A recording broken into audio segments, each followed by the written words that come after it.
Hello students, welcome to the online live classes.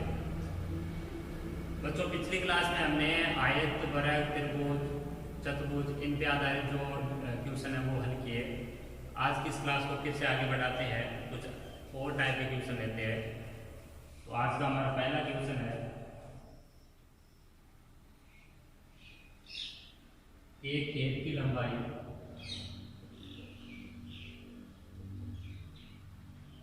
8 metre व चौड़ाई जो है,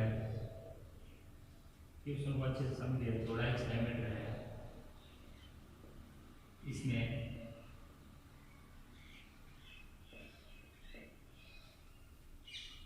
1 मीटर भुजा वाली 6 वर्गाकार क्यारियों का जो शेप हो गया 6 वर्गाकार 6 वर्गाकार क्यारियां बनी है या बनाई गई है।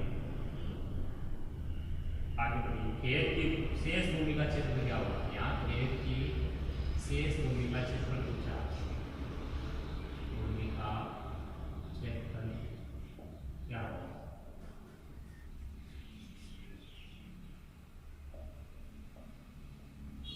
तो देखिए बच्चों, इस टाइप का क्वेश्चन जब आता है तो क्या करना होता है, हम थोड़ा सा इसको कच्चे रूप में एक चित्र बना लेते हैं ताकि इसको समझाने में आसानी रहे। एक खेत है, वो लंबाई चौड़ाई देने के मतलब आयताकार है, तो एक आयत बना लीजिए आप। आयताकार खेत है, ये एक आयताकार खेत बना लिया जिसकी लंबाई 8 मीटर, ये ज़्यादा जो लेंथ में है वो आपकी लंबाई होगी, क्लियर। और ये आपकी चौड़ाई हो गई है 6 मीटर। ये दोनों इकाइयाँ सेम होनी चाहिए, सेम दे रखी है। यहाँ तो कोई दिक्कत नहीं, आयताकार खेत हो गया। अब इस आयताकार खेत में आगे दिया है कि इसमें 1 मीटर भुजा वाली 6 क्यारियां बनाएंगे वर्गाकार, यानी इसमें 6 वर्गाकार क्यारियां बनाएंगे। तो वो आपकी क्यारियां इस टाइप से भी बन सकती है, इस टाइप से। तो हम इस टाइप से बनाते हैं जिसमें कि पूरी की पूरी भुजा पर वो बन सके। तो वो भुजा कौन सी है? 6 मीटर की। 1-1 मीटर की अगर बनाएंगे और 6 बनाएंगे, इसका मतलब है कि 6 मीटर तक चाहिए हमें। 1 मीटर की 1 क्यारी है तो इसका मतलब 6 क्यारियां कितनी जगह घेर लेंगी? 6 मीटर पूरी घेर लेंगी। तो 6 मीटर पूरी भुजा कंप्लीट कौन सी हो रही है? चौड़ाई हो रही है। तो इसमें हम वो क्यारियां बनाते हैं, 1-1 मीटर की बनाते हैं। तो ये मान लिया कि यहाँ से जो दूरी 1 मीटर है, ये हो गया 2 मीटर, ये 3 मीटर, ये 4 मीटर हो गया, और ये 5 और ये 6, इस टाइप से। और ये हमने ले लिया कि ये 1 मीटर यहाँ तक होता है।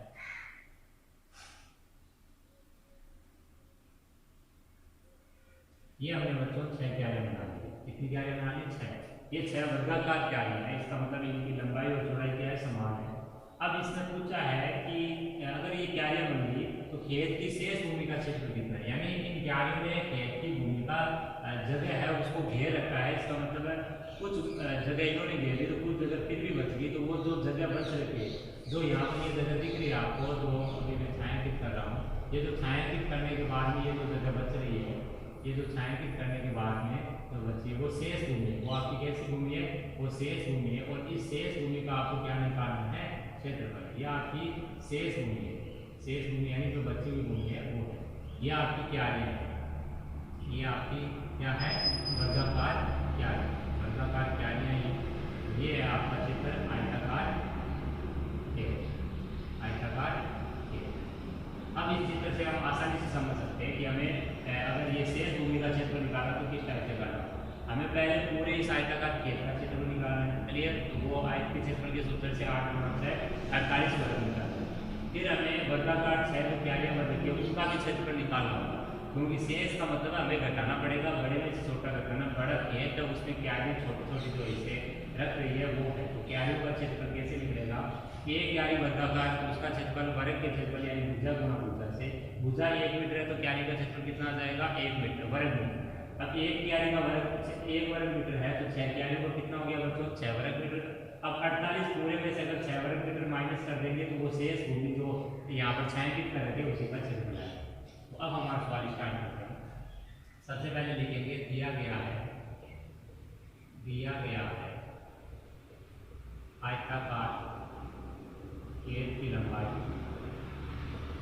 कितनी? पहले कितनी है? 8 मीटर। और चौड़ाई कितनी दे दी आपको? 6 मीटर। अब निकालेंगे अतः आयताकार खेत का क्षेत्रफल बराबर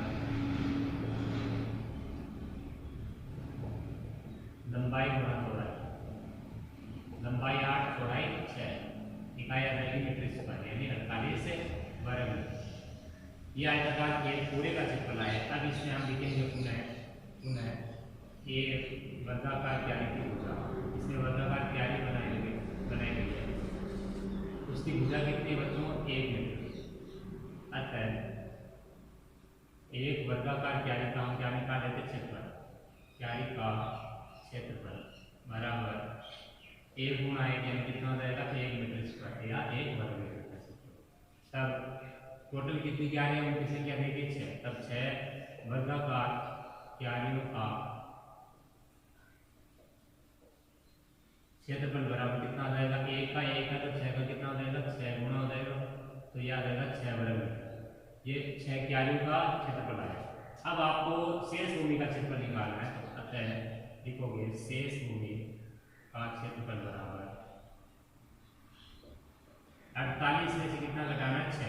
48 में से कितना घटाना है? 6, तो कितना आ जाएगा? 42 वर्ग मीटर। या आपके इस सवाल का क्या है? आंसर। इस टाइप से ये सवाल आपको कंप्लीट करना होगा। नेक्स्ट क्वेश्चन देखिए,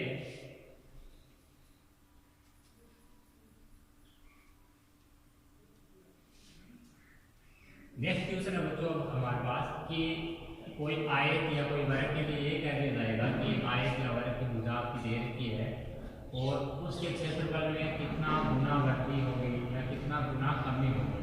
ठीक है,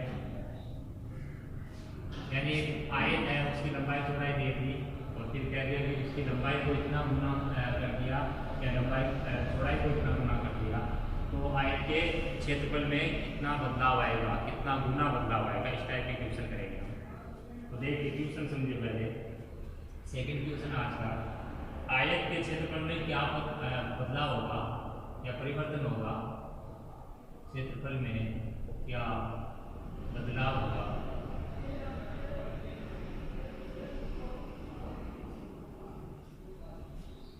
जब एक नंबर दिया आपका लंबाई और चौड़ाई को दोगुना कर दिया जाए उसकी, यानी किसी आयत उसकी लंबाई और चौड़ाई को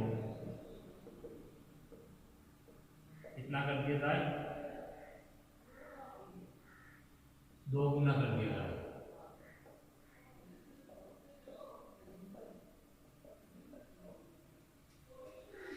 ये क्वेश्चन हमारे पास। अब देखिए बच्चों, इसकी लंबाई और चौड़ाई को 2 गुना कर दिया जाए तो आयत की लंबाई और चौड़ाई हमें इस क्वेश्चन में मेंशन ही नहीं है, दिया भी नहीं है। अगर कुछ दे दे कि आयत की लंबाई 12 मीटर है, चौड़ाई या 8 मीटर है और उसकी लंबाई और चौड़ाई को 2 गुना करना है, तो 12 का भी डबल करना है, 8 का भी डबल करना है। ठीक है, लेकिन जब यह नहीं कहे कि लंबाई और चौड़ाई यहाँ पर दी हुई नहीं है, तो आपको यहाँ पर अक्सर भाई उसको मान सकते हो, आप मान लेना है उसको। तो सबसे पहले हम स्टार्ट करते हैं और लिखते हैं, माना कि आयत की लंबाई बराबर अक्स इकाई, लंबाई हमको क्या मान लिया? अक्स इकाई, और चौड़ाई को हमने क्या मान लिया? वाई इकाई। अतः आयत का क्षेत्रफल बराबर लंबाई गुना चौड़ाई, यानी अक्स गुना वाई कितना जाएगा? अक्स वाई वर्ग इकाई। क्योंकि इकाई कुछ भी नहीं है तो हम इकाई मान लेंगे। फिर हमें यहाँ पर लंबाई और चौड़ाई को डबल कर देना है, तो लिखना है पुनः आयत की लंबाई व चौड़ाई को दुगुना कर देने पर, जब लंबाई और चौड़ाई दोनों को हम दुगुना कर देते हैं, तब नए आयत की लंबाई, जो आयत होगा वो नया बनेगा, नए आयत की लंबाई बराबर कितनी हो जाएगी? 2x इकाई, और चौड़ाई तो हो जाएगी, तो कितनी हो जाएगी बच्चों? 2y इकाई। अतः नए आयत का क्षेत्रफल, तो नया आयत होगा उसका क्षेत्रफल कितना हो जाएगा? 2x गुना 2y बराबर 4xy वर्ग इकाई। अब समझिए आगे, इसने पूछा था लंबाई और चौड़ाई को दोगुना कर दिया जाए तो क्षेत्रफल में क्या होगा? तो यहाँ पर क्षेत्रफल पहले xy था, अब 4xy हो गया, तो क्षेत्रफल कितना गुना हुआ है? पहले से 4 गुना। आप कह सकते हो कि क्षेत्रफल में 4 गुना बढ़ते हो। तो आपको लिखना क्या है?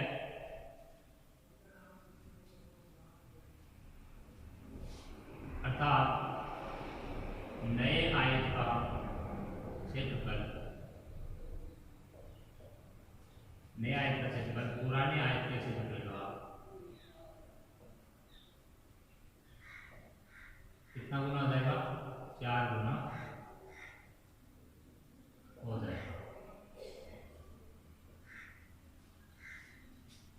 इस टाइप से आपको क्षेत्रफल में होने वाले बदलाव को ज्ञात करना था। अब हम बच्चों, ये तो आयत में था, अब हम वर्ग पे लेकर देखते हैं इसी चीज को कि वर्ग के क्षेत्रफल में क्या बदलाव होगा। थर्ड डिवीजन आज का हमारा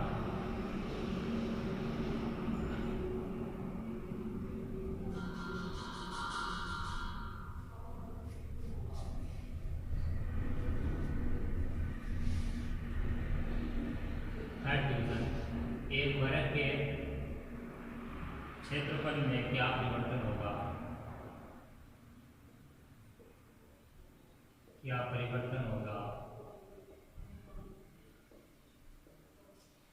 यदि उसकी भुजा को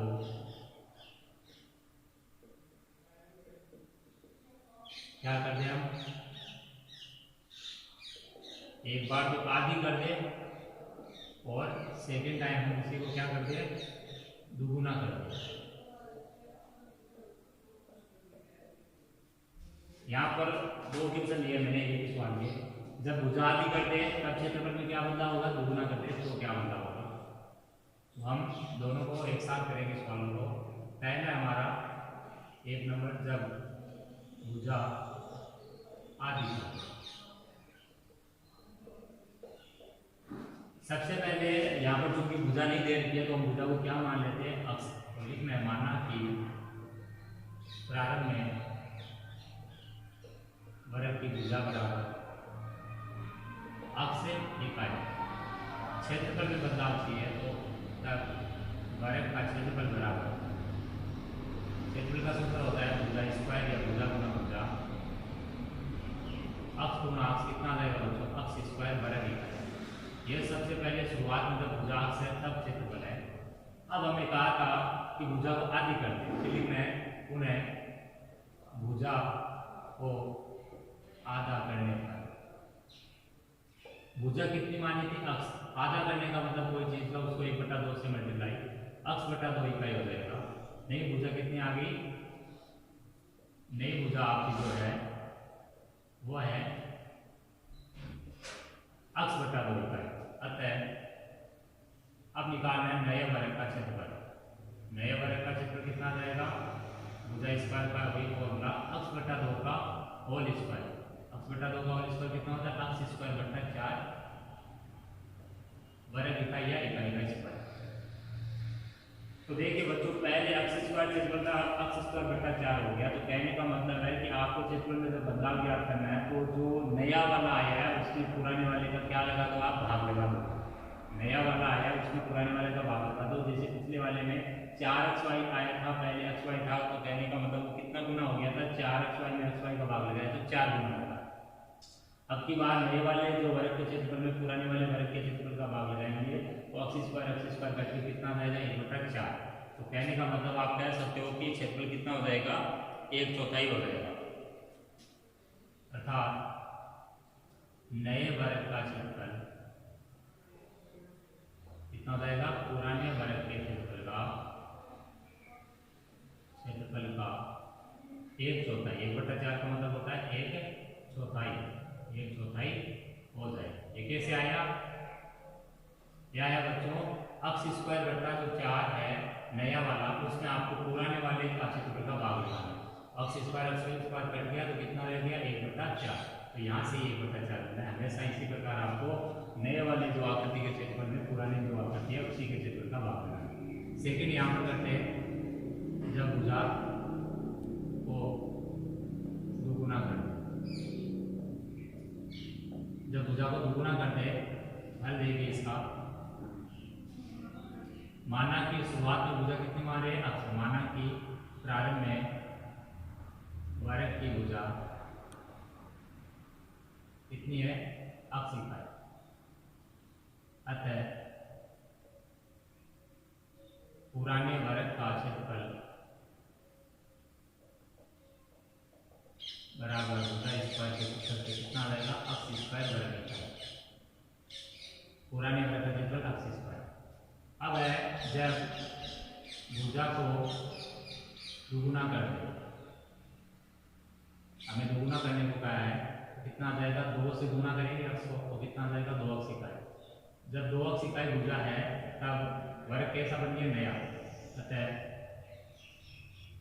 नए वर्ग का क्षेत्रफल बराबर भुजा स्क्वायर के फॉर्मूले से 2 अक्ष का होल स्क्वायर, 2 अक्ष का होल स्क्वायर आ जाएगा 4 अक्ष स्क्वायर, वर्ग इकाई लिख दो या फिर इकाई का स्क्वायर, जगह नहीं इसलिए इकाई का स्क्वायर। तो अब आपको बदलाव बताना है कि कितना बदलाव आया क्षेत्रफल में। तो देखिए वापस नए वर्ग के क्षेत्रफल में पुराने वर्ग का क्षेत्रफल का भाग लगाना है हमें, तो कितना आ गया, 4 अक्ष स्क्वायर में अक्ष स्क्वायर का भाग लगाएंगे तो ये कट के कितना देगा, ये कट के देगा 4। इसका मतलब है कि क्षेत्रफल कितना गुना बढ़ गया, 4 गुना। अर्थात नए वर्ग का क्षेत्रफल पुराने वर्ग के क्षेत्रफल का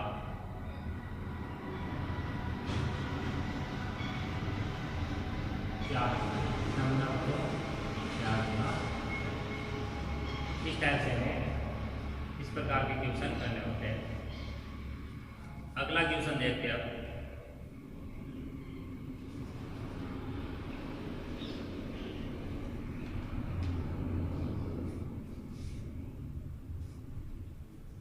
आज का अंतिम क्वेश्चन है हमारा।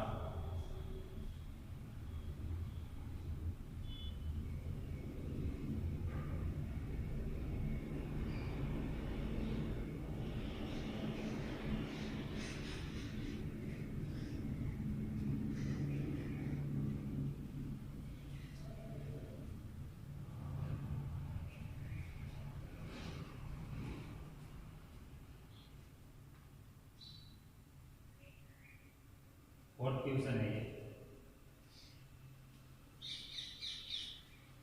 फोर्थ क्वेश्चन थोड़ा क्वेश्चन बड़ा है, तो क्वेश्चन देखिए। एक वर्ग का क्षेत्रफल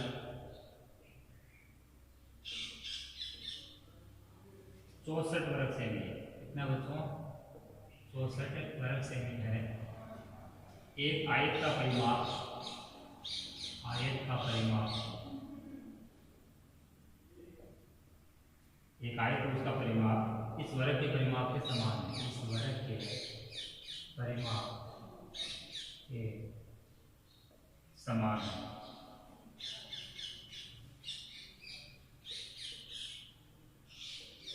फिर क्या है, अगर आयत की लंबाई,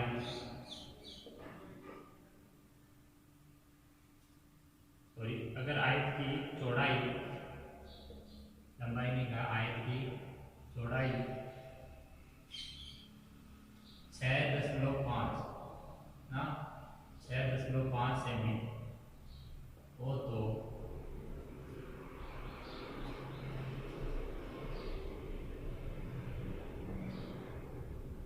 लंबाई कितनी होगी, पहले लंबाई बताना आपको।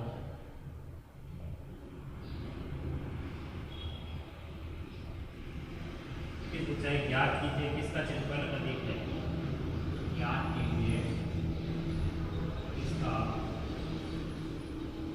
क्षेत्रफल अधिक है। ये बताना आयत का क्षेत्रफल अधिक है या वर्ग का क्षेत्रफल अधिक है। तो यहाँ पर हमें कैसे करना है, देखिए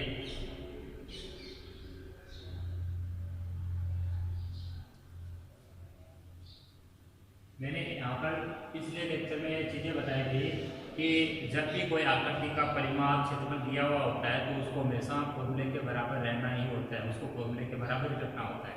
ये बोलना नहीं है आपको पॉइंट। इसके बाद में कि उसको फॉर्मूले के बराबर रखते हैं तो उसमें जितनी चीज़ें होती है ज्ञात, उनमें से एक चीज़ को छोड़कर बाकी के मान हमें क्वेश्चन में ही मिल जाते हैं। ये मेन पॉइंट था। वहाँ से वो जो अज्ञात चीज़ होती है वो निकल जाती है। वो निकलने के बाद में हमें देखना होता है कि क्वेश्चन में अब और ज़्यादा क्या करना है। तो यहाँ पर देखिए वो जो अज्ञात चीज़ है उसमें से वर्ग की आयत की चौड़ाई दे रखी है, आयत की चौड़ाई दे रखी है, आयत का परिमाप वर्ग के परिमाप के समान है और वर्ग का आपको क्षेत्रफल दे रखा है, ठीक है। और आपको ज्ञात करना आगे कि लंबाई कितनी होगी आयत की पहले तो, और फिर ऊंचाई किसका क्षेत्रफल अधिक होगा, यानी दोनों के आपको क्षेत्रफल भी निकालना है। जिसमें से वर्ग का तो दे रखा है, आयत का निकालना होगा। तो आयत का क्षेत्रफल निकालने के बच्चों आपको आयत की लंबाई चौड़ाई दोनों का मान पता होना चाहिए। लंबाई आपको बतानी है, पहले काम आपको करना है लंबाई का मान पता करना होगा। तो देखिए कैसे करना है। सबसे पहले हमें यहाँ पर आयत का परिमाप और वर्ग का परिमाप समान का है, तो हमें ये देखना है कि आयत की अगर लंबाई दे रखी है, चौड़ाई निकालनी है, तो कहने का मतलब है या तो आयत का हमें क्षेत्रफल पता होना चाहिए या आयत का हमें परिमाप पता होना चाहिए। क्योंकि आयत का हमें क्षेत्रफल है वो नहीं पता है, क्योंकि आयत की लंबाई में हमें ज्ञात नहीं है, चौड़ाई ज्ञात है केवल, और परिमाप हमारा है वो हमारे को ये दे रखा है कि कंडीशन में की समान है। तो यहाँ पर ये कंडीशन इंपॉर्टेंट हो जाती है कि आयत का परिमाप और वर्ग का परिमाप आपस में कैसे दोनों समान है। तो ये जो आयत का परिमाप वर्ग के परिमाप समान है, हमारी इसी कंडीशन से हमें लंबाई का मान मिलेगा। क्लियर है? तो हम सबसे पहले ये जो आयत का परिमाप और वर्ग का परिमाप समान है वहाँ से क्या निकालेंगे, इन परिमाप से हमें आयत की चौड़ाई मिलेगी। लेकिन हमें वर्ग का परिमाप और आयत का परिमाप समान है, तो वर्ग का परिमाप हमें पता करना होगा। वर्ग का परिमाप पता करने के लिए हम पहले क्या निकालेंगे, इसकी वर्ग की भुजा। वर्ग की भुजा कैसे निकालेंगे, क्षेत्रफल दिया है उससे, क्योंकि क्षेत्रफल का मान दिया है उसको सूत्र के बराबर रखेंगे। क्षेत्रफल किसका दिया है, वर्ग का, तो वर्ग जो वर्ग किया है भुजा निकल जाएगी। तो सबसे पहले लिखते हैं माना कि वर्ग की भुजा, वर्ग की भुजा मान लेते हैं स्मॉल a, पुनः वर्ग का क्षेत्रफल बराबर कितना है, बच्चों वर्ग का क्षेत्रफल बराबर 64 वर्ग से ये क्या है, या आपको देर कर, अतः a स्क्वायर का मान बराबर कितना हो गया 64, क्योंकि वर्ग का क्षेत्रफल 64 दिया तो वर्ग का क्षेत्रफल होता क्या भुजा स्क्वायर। अतः आप लिख सकते हो अतः भुजा स्क्वायर बराबर कितना दे दिया 64, और भुजा आपकी a है, a स्क्वायर बराबर 64, इसलिए a बराबर आपको पता है कोई भी संख्या पर स्क्वायर लगा बराबर में मान है तो ये स्क्वायर हटता है तो अगली संख्या किसमें चली जाती है, वर्गमूल में। और यहाँ दो चिन्ह लेने होते हैं, लेकिन ये भुजा है, भुजा केवल धनात्मक होगी, इसलिए दोनों चिन्ह नहीं लेते, केवल एक ही चिन्ह लेना है। 64 का वर्गमूल कितना होता है 8, तो वर्ग की भुजा कितनी आ गई, वर्ग की भुजा बराबर आ गई 8 सेमी। वर्ग की भुजा हमें मिल चुकी है बच्चों। अब हमें यहाँ पर आयत का परिमाप वर्ग का परिमाप समान दे रखा है, तो चूंकि हमें अब आयत के लिए बात करनी है, आयत की लंबाई चाहिए, लेकिन आयत की लंबाई को सॉरी आयत का परिमाप वर्ग का परिमाप समान है, तो लिखना है पुनः आयत का परिमाप बराबर किसके, वर्ग के परिमाप के, वर्ग का परिमाप। और वर्ग का परिमाप, चूंकि वर्ग का परिमाप क्या होता है, वर्ग का, ये आपको दिया है, ये दिया है आपके लिख लीजिए दिए। चूंकि वर्ग का जो परिमाप है वो अगर हम निकाल लेते हैं तो वो परिमाप का मान किसके बराबर होगा, आयत के परिमाप के। तो वर्ग का परिमाप होता है 4 गुना भुजा, कितना होता है 4 गुना भुजा। भुजा का मान क्या कितना है यहाँ पर, वर्ग की 8, तो 8 को कितने हो गए 32, तो 32 सेंटीमीटर क्या आ गया वर्ग का परिमाप। इसलिए आयत का परिमाप भी कितना हो गया 32, आयत का परिमाप भी कितना हो गया, क्योंकि आयत और वर्ग का परिमाप कैसा है समान 32 सेंटीमीटर। अब हमें आयत का परिमाप अगर मिल चुका है तो उसको किसके बराबर मिटाना है, सूत्र के। तो हम लिखेंगे लेकिन आयत का परिमाप बराबर होता है क्या है, आयत का परिमाप बराबर होता है बच्चों 2 कोष्ठक लंबाई प्लस चौड़ाई, 2 कोष्ठक लंबाई प्लस चौड़ाई। और 2 कोष्ठक लंबाई प्लस चौड़ाई जो है ये मान आयत का परिमाप है, ये किसके बराबर है 32 के। चौड़ाई बराबर कितनी है 6.5 सेमी। अब 2 गुना लंबाई को आप लंबाई रखिए, चौड़ाई की जगह 6.5 बराबर में आ गए 32। यहाँ से 2 को इसके नीचे भेजे तो आ जाएगा लंबाई प्लस 6.5 बराबर 32/2 16 सेंटीमीटर आ गया 16 सेंटीमीटर। तो लंबाई कितनी मिल जाएगी, अब हमें लंबाई हमें मिल जाएगी अब, अतः लंबाई बराबर आ जाएगी, माइनस कर दीजिए 16 में से 6.5 तो कितना आ जाएगा 9.5 सेंटीमीटर। लंबाई हमें मिल गई, चौड़ाई हमें मिल गई। अब हमें आगे पूछा था किसका क्षेत्रफल अधिक है, पुनः हमें निकालना है वर्ग का क्षेत्रफल हमें मालूम है 64 है, आयत का क्षेत्रफल हमारा ज्ञात करना बाकी है। पुनः आयत का क्षेत्रफल बराबर लंबाई गुना चौड़ाई, इस फॉर्मूले से मान रखिए यहाँ पे लंबाई बच्चों 9.5 है, चौड़ाई यहाँ पर 6.5 है, तो दोनों को हमें क्या करना है मल्टीप्लाई। दोनों को जब हम मल्टीप्लाई करने बैठेंगे तो मान आएगा हमारा 61.75 वर्ग सेंटीमीटर। अब देखिए आयत का क्षेत्रफल 61.75, वर्ग का क्षेत्रफल 64, तो किसका क्षेत्रफल अधिक दिख रहा है, तो हम तुलना करके बता सकते हैं कि वर्ग का क्षेत्रफल आयत के क्षेत्रफल से बड़ा, वर्ग का क्षेत्रफल